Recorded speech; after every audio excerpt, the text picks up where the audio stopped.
अंधकार और वैभव के बीच एक ऐसी गाथा जो सदियों से गूंज रही है, वो नाम जो शौर्य, स्वाभिमान और बलिदान का प्रतीक बन गया। नमस्कार, आज हम उस महान योद्धा की कहानी में उतरेंगे जिसने अपनी मातृभूमि के लिए सब कुछ न्यौछावर कर दिया। ये है महाराणा प्रताप की अमर गाथा। महाराणा प्रताप वो नाम जो केवल एक राजा का नहीं बल्कि राजपूतों के उस अडिग गौरव का पर्याय है जिसने किसी भी कीमत पर अधीनता स्वीकार नहीं की। हमारा उद्देश्य इस वीर की कहानी को डार्क गोल्डन सिनेमैटिक लुक में प्रस्तुत करना है, जहां हर दृश्य उनकी वीरता और बलिदान की गहराई को दर्शाएगा। आइए मेवाड़ की उस शाही विरासत में झांकें जहां महाराणा प्रताप का जन्म हुआ था। उनकी रगों में सदियों पुराने राजपूत शौर्य का खून बहता था। मेवाड़ की पृष्ठभूमि हमेशा से स्वाभिमान और स्वतंत्रता की रही है।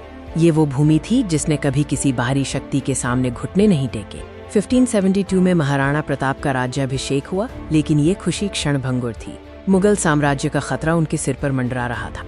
एक तरफ थी मुगलिया ताकत और दूसरी तरफ था महाराणा प्रताप का अदम्य साहस और दृढ़ संकल्प। अपने शुरुआती संघर्षों में भी प्रताप ने असाधारण वीरता दिखाई। उनकी हर लड़ाई स्वतंत्रता के प्रति उनके गहरे समर्पण को दर्शाती थी। प्रताप का संकल्प स्पष्ट था, वो झुकेंगे नहीं। चाहे उन्हें घास की रोटी खानी पड़े, उन्होंने मुगल बादशाह अकबर की अधीनता स्वीकार करने से मना कर दिया। लेकिन प्रताप अकेले नहीं थे। उनके पास था उनका वफादार साथी माइनस उनका प्रिय घोड़ा चेतक। चेतक और प्रताप का बंधन केवल एक सवार और उसके घोड़े का नहीं था। ये विश्वास, प्रेम और एक गहरे भावनात्मक लगाव का प्रतीक था। युद्ध प्रशिक्षण के मैदान में वे एक संयुक्त शक्ति थे, जिनकी गति और तालमेल दुश्मनों के लिए एक चुनौती थी।